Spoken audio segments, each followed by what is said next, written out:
I don't think we know, and I'm not sure President Trump knows. Vinny, welcome back to Uncensored. Great to have you back. Look, from where I'm looking, everything Dan said is correct. We were told, the New York Times did a big deep dive into this that revealed how Benjamin Netanyahu painted a picture of a sequence of events that would happen if the Americans joined Israel on this mission, and if they took out the Ayatollah, then the IRGC would be irrevocably damaged, then the people would rise up and they'd all be so distracted that no one would notice the Straits of Hormuz and it would be irrelevant. None of that, apart from the first bit, has happened. The regime is clearly still firmly in place, albeit it's lost a few people, but they've been replaced by like-minded people. You've got the supreme leader being replaced by his son, for example, argument's sake, apparently wounded, but is alive and will be the new supreme leader. You have the people not uprising at all, not even rising up in the way they did in January when they were protesting.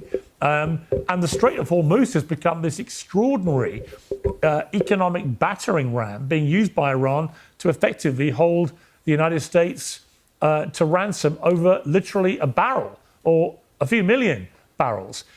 Where's the win here, Vinny? Well, thank you for having me back on, Piers. I'm happy to see that you're doing a little bit better and you're a little bit more mobile. Thank you.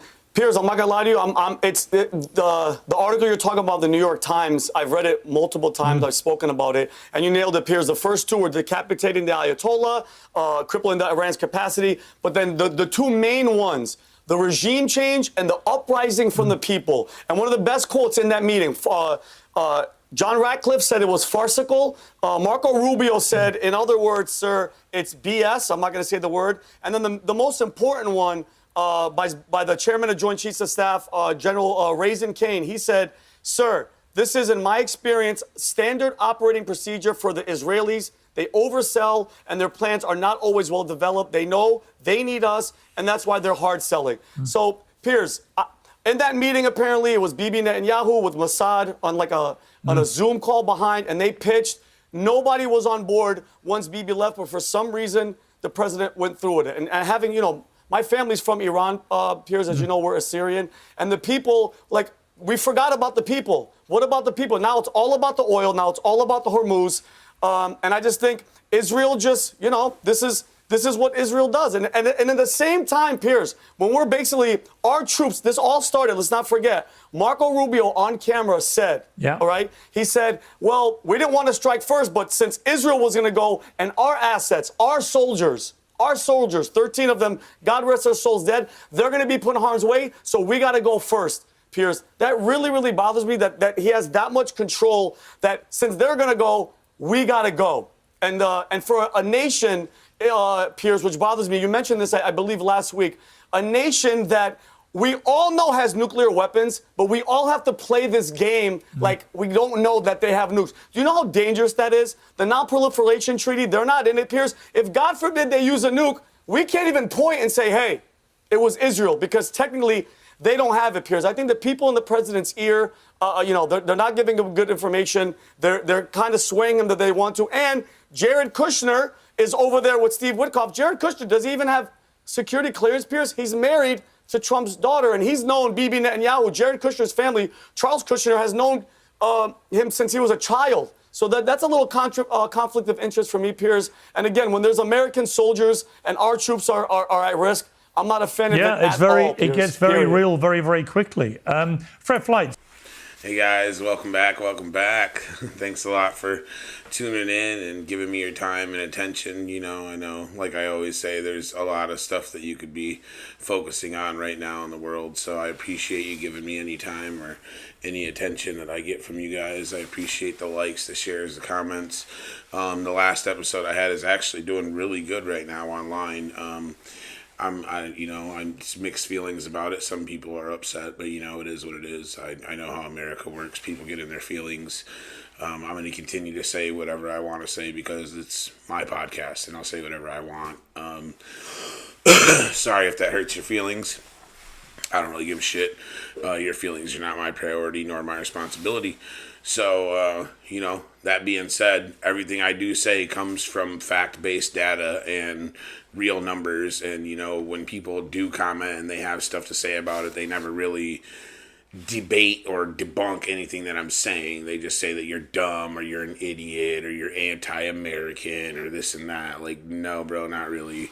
And the numbers speak for themselves. Like I said, if what I say makes me anti-American, then maybe the policies are not American first policies. You know what I'm saying? Because I'm not just spewing a bunch of lies or bullshit to, make my point right. I mean, that doesn't make sense. It doesn't make it right if it's lies or it's bullshit. So none of that shit really makes sense to me. But while we're on the topic of everything that's going on, today's episode is going to be a little controversial. So this one might make some rounds too, because today's episode is going to be titled Israel, is it an ally or an influencer? So we're going to break that down and kind of let you make your own opinion on it. I don't have a specific opinion on the matter. It's just something I was curious about. I saw the New York Times article where they said that Netanyahu was essentially in the Situation Room before the war started, and he was like directly across from the president with Mossad on some viewer thing where they were trying to sell this Iran war to Trump, and his head, the leaders of the joint task forces and the intelligence officials in there all told him that it was farce and bullshit and that he shouldn't listen, but somehow he did and went anyways, after running on no new wars and spending money in the Middle East as a waste. And if Kamala Harris was voted, we'd be at war with Iran and this and that. Like, and here we are at war with Iran. So what made him change his stance? What made him change his policy? What makes it so we have such a strong influence from a foreign country? Is this our ally or is it a state influencer? And that's what we're going to get into today. Like I said, this is going to be a little controversial for people. Some people might take it and be like, oh, you're being this and that. Like, I'm not. I'm literally just reading facts, and, we're going to go through it together. And, you're willing to look into it yourself and make your own opinions. And that's what this is about. We have an election coming up, and there's a lot of influence going on in our country, and we're supposed to be a sovereign nation. A nation that makes its own choices and makes up its own mind, even if right now one man is pretty much making all those fucking choices for us. It is what it is. But as far as America, we're heading into another election cycle, and the noise, it's deafening. But underneath the debates, the ads, the slogans, there's a quieter question, a heavier one. Who actually shapes American foreign policy? Is it voters? Is it the institutions? Or is it the influence networks, lobbying groups, donor pipelines, media ecosystems, and powerful allies that learned how to steer the wheel long before the public ever touches it? This episode isn't about taking sides. It's not anti-Israel. It's not pro-Iran. It's not identified for just America. It's not left. It's not right. It's about sovereignty. The ability of a nation to make decisions based on its own interest, its own intelligence, and the well-being of its own people. Because while Americans argue online, the U.S. economy is straining. Wages are stagnant, housing is unaffordable, and millions feel like the strong economy or the golden age we were promised exists only in stock tickers and billionaire portfolios. And yet somehow we always have the money for war. So tonight we're asking a simple question. Israel, an ally or an influencer? And what does that mean for a country trying to regain control of its own sovereignty? Let's get into it. Like I said, I want you guys to make your own opinion. I'm just giving us different sides, questions we don't really see in the mainstream media because, it's a heavily Zionist-bought media. Larry Ellison owns TikTok and Meta and Facebook. And, we can go into all of that too. So, it's a big thing. This is a real question. These people say that they're the best ally we have and this and that. So, let's put the feet to the fire and see, are they an ally or are they an influencer? Before we talk about Israel, let's define the terms, okay? An ally is a partner with shared interests. They cooperate, coordinate, and support each other. But each nation still makes sovereign decision. An influencer state is different. Listen to this. It uses lobbying, media, political pressure, and strategic leverage to shape another country's decisions upstream before the public debate even begins. I think we already got our answer. I'm just going to read that definition one more time. An ally is a partner with shared interests. They cooperate, coordinate, and support each other, but each nation still makes sovereign decisions. An influencer state is different. It uses lobbying, media, political pressure, and strategic leverage to shape another country's decisions upstream before the public debate begins. Every major power does this to some degree. The U.S. does it abroad in several countries. Other nations do it here. The question is not whether influence exists. The question is how much influence is too much, and whether it overrides the will or interest of the American public. What the Israeli lobby is: a network of advocacy groups, donor organizations, and political action committees. The most well-known among these is AIPAC, which supports candidates who align with strong U.S.-Israel ties. There are also think tanks, policy institutes, and media-aligned advocacy groups. Supporters argue that Israel is a key strategic ally in the Middle East. Lobbying ensures that the U.S. maintains stability in a volatile region. Shared intelligence and military cooperation benefit both nations. Advocacy is a normal part of democracy. Every group lobbies, okay? Every group lobbies. So this is not just an Israel thing. Israel's definitely not the only fucking lobbying thing that there is. This is just this episode and this specific country. Are you an ally to us? Do we share the same interest? Not just protecting Israel, okay? That's a shared interest with a lot of countries in this world. So don't act like a victim, even though you put a lot of backlash pressure on yourself with the things that you do. But nonetheless, America will always stand with Israel, period. A lot of countries will. Nobody wants to see any country be illegally invaded or bombed or disappeared, period. And that doesn't mean just because you're Jewish, you're extra protected. No, you're human beings. So you're protected as human beings. Like every other human being is supposed to be protected through these United Nations charters and these nuclear proliferation treaties and stuff that Israel kind of refuses to sign. So, and they have their reasons. They say that they don't sign the NPTs because Israel has a right to its own self for self-defense. But every country in the world, even, they all coordinate with this nuclear proliferation treaty. Even Iran was part of it during the JCPOA. Okay? Again, Iran had already had an agreement. Okay? Obama already made an agreement. They already had it in place, and that's what was going. They were abiding by all of the rules according to 4 different governments. 4 different governments, not just ours, okay?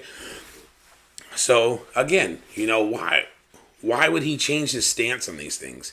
Anyways, we heard what supporters argue, okay? Supporters of Israel, a key strategic ally in the Middle East. Lobbying ensures the U.S. maintains stability in a volatile region. Shared intelligence, military cooperation benefit both nations. And advocacy is a normal part of democracy. Every group lobbies. True. So it doesn't, Israel's not an evil thing because they're lobbying. Everything that wants something from America has a fucking lobbying group, okay? These oil companies got a big-ass lobbying group. The bankers definitely got a big lobbying group.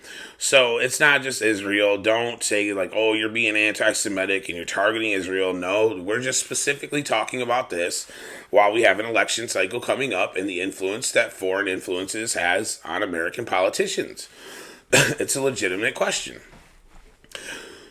Critics argue that the lobby's financial and political influence can shape U.S. policy beyond what voters want.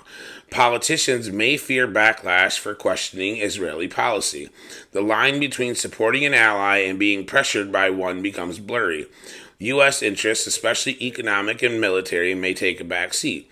Now, if you think about what Charlie Kirk said before he died, he said that Jewish donors fall into all of the things that are said about them because they put a lot of pressure on you. They don't really give you any wiggle room. And when you don't do what they say, they tend to lash out. So, I mean, it makes sense, okay? The Israeli lobby is powerful. That is not inherently good or bad. It's simply a fact of how influence works in Washington. It's a real big lobby, and it's not just AIPAC, okay? They have a bunch of groups that privately don't set up donors, and they have very, very, very rich billionaire Zionist donors. Those are the ones that I think that need to be kept an eye on, because that's a lot of money and it shapes a lot of things. People forget that back in 2015, Trump said that Miss Adelson would love to make Marco Rubio her new puppet, and with the right amount of money, she could do that.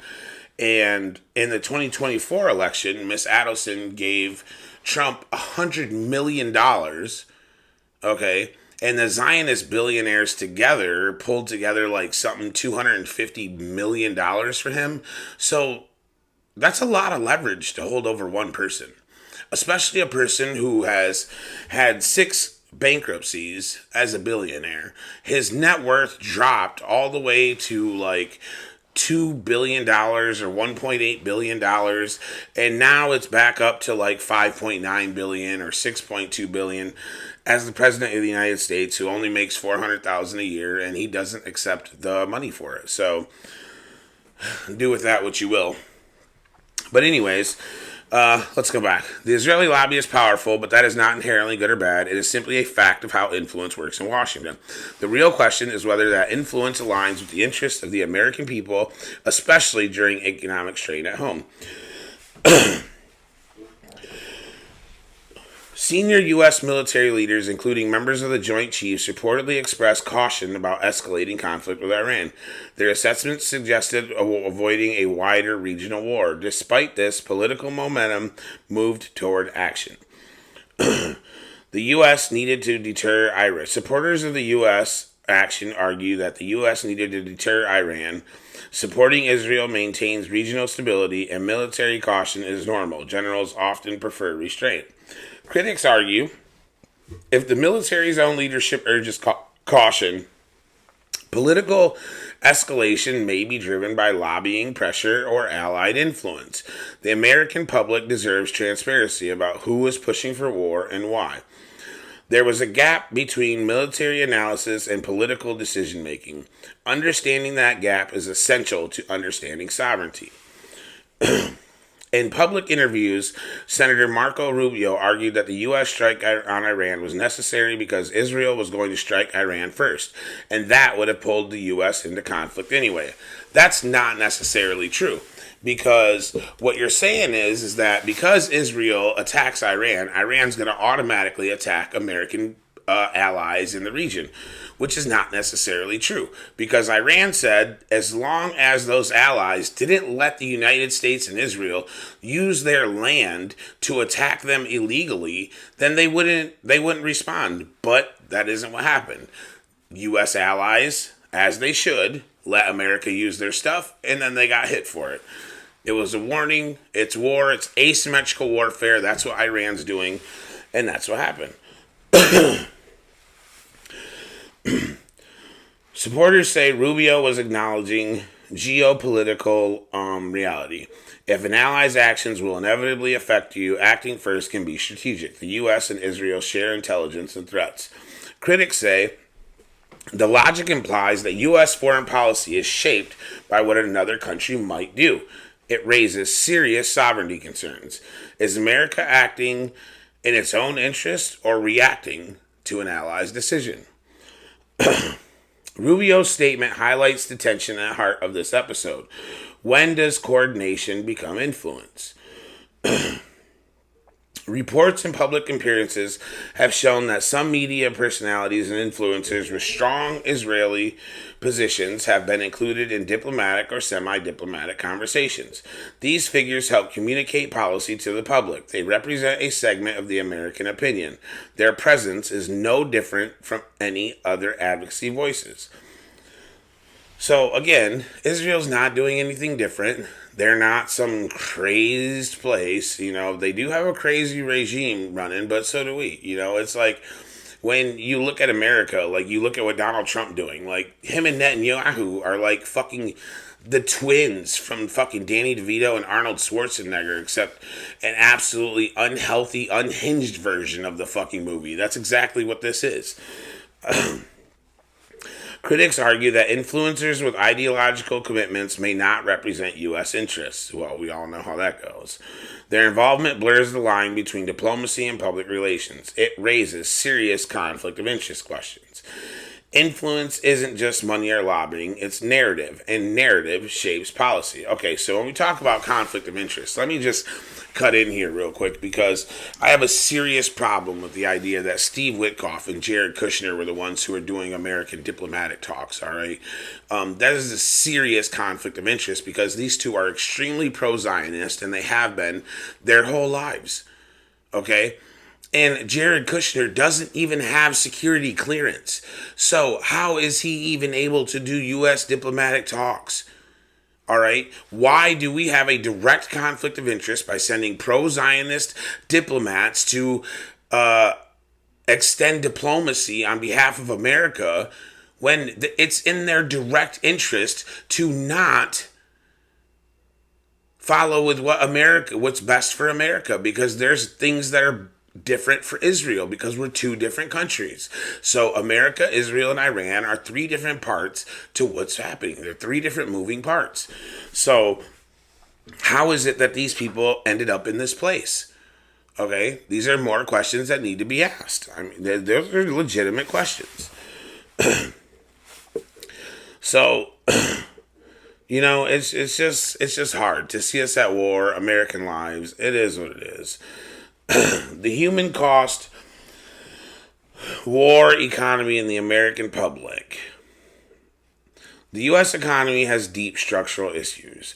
High cost of living, wage stagnation, housing shortages, medical debt, and wealth concentration. Stock market performance does not reflect the lived reality of most Americans. And I know that because I deliver to people every day.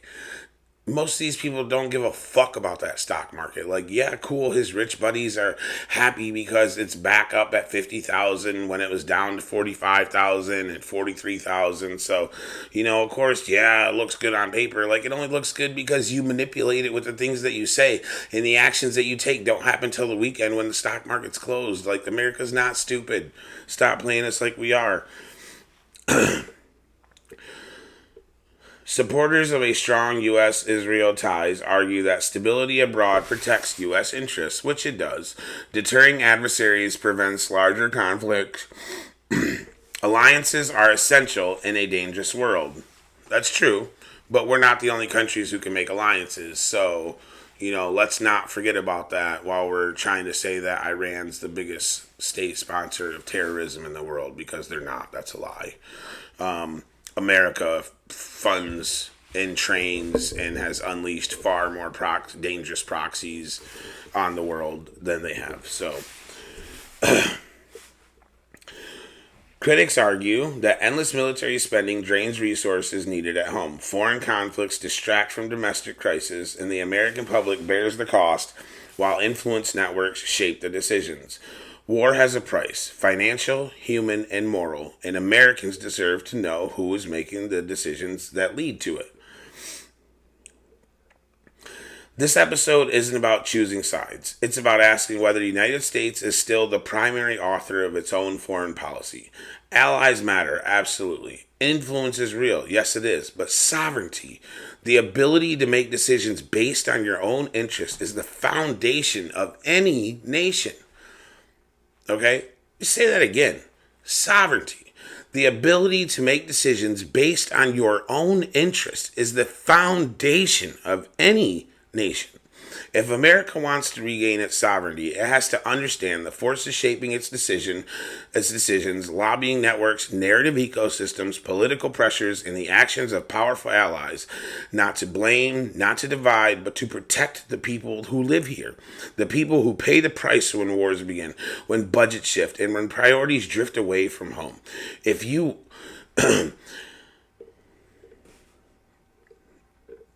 if we want a better America, we have to demand a better America, and we have to demand more accountability. We have to demand that these people we're electing actually stand up for what it is we want or what it is we need. We can't keep being forgotten like the lost stepchild during a terrible marriage between these two countries. Okay? Things have to change here. And the only way they're going to change is if we do our homework. So yeah, people can be like, oh, you don't want this and that. I give 100% facts. Sources can be sourced. You can grok it. You can AI intelligent it. And they'll tell you like, yes, this is what it's from. This is where it's from. Absolutely, it's where it's from. I spend so much time reading and paying attention to so many different sides of these stories. I watch so many people from all over, okay? I watch left people, I watch right people, I watch Jewish news organizations, I watch Muslim news organizations. I unfortunately pay attention to American news, so I spend a lot of time getting a lot of different opinions from this, and my opinions are always non-biased, because the problem I feel is that all of us, whenever we're looking at anything, whether it's in your personal life or at school or at work or anything else, you're always looking through a biased lens rather than looking through an open lens, a lens that looks through everybody's point of view in order to shape what you see. Now, if you only look through one lens, that's all you're ever going to see. It's just like the negativity thing. Like, if you only look at negative things, your body's going to reinforce the negative thoughts. It has to. 1 trillion cells are going to reinforce what it is you're thinking. And that's why we have to think that we deserve better. We can do better. We need to force it to be better. We need to have more random Americans fighting to be in Congress. We need to set yearly things so that they can't stay in there for 20 years and build these empires where conflict of interest becomes so natural that we don't see it. Okay? When Congress just voted to hide the sexual assault of what's happening, that was enough. That was the line. Okay? The red line has been crossed. They can't continue to hide all of their misdoings and misgivings from us while Americans are getting pulled over for license plates out and for tail lights out, and they end up in prison for that shit. So how is it that Americans who work every day and have to do stuff to support their family and provide for their family end up going to prison, but rich pedophiles who traffic children and manipulate the stock market and commit fraud under the guise of being politicians who are held by an oath that you fucking take to our country, and you don't go to prison, you don't go to jail, you don't even get looked at. But meanwhile, people who have to sell drugs to support for their family because you sent their jobs away through your stupid fucking trade agreements or shit like that. You've taken trade schools, you've taken crafts and trades out of high school so they don't really learn anything. And, they're forced to do anything that they can to support with their family. Meanwhile, like I said, we got a whole fucking Epstein class. We got fucking wars. We got genocide. And, it's whatever. The American people fucking suffer. You got an oil company that doesn't produce at maximum capacity to continue its profits for its fucking board. Like, dude, this is America. We dumped tea bags into the fucking ocean to prove a point. I think it's about time that we realize that we are the ones with the power. This is our country. This is our time. Thank you for your time. I appreciate you. I definitely enjoy you guys tuning in. Let me know what you think. I appreciate the comments. Keep sharing, keep liking, keep telling people about it. Maybe we'll spark someone's interest, or someone will call me on some show to try to debate me, and then they'll get upset and call me a bunch of names in public. So it'll be cool. But either way, I appreciate you guys. I really enjoy it. Let me know what you think. Let me know what you think of the episode. Let me know if I'm wrong. Let me know what side you stand on this. If you think they're an ally, they're an influencer, you think we should separate a little bit from it. Maybe just, take a couple years hiatus to figure each other out, like a relationship, like we're just going to take a break for a little while and see where we stand. So let me know what you guys think. I appreciate it. I love it. Like, subscribe, share, let people know how you feel. Let me know if you want to talk about anything. Let me know if you want to dive into anything. We'll see you guys next time. Thank you.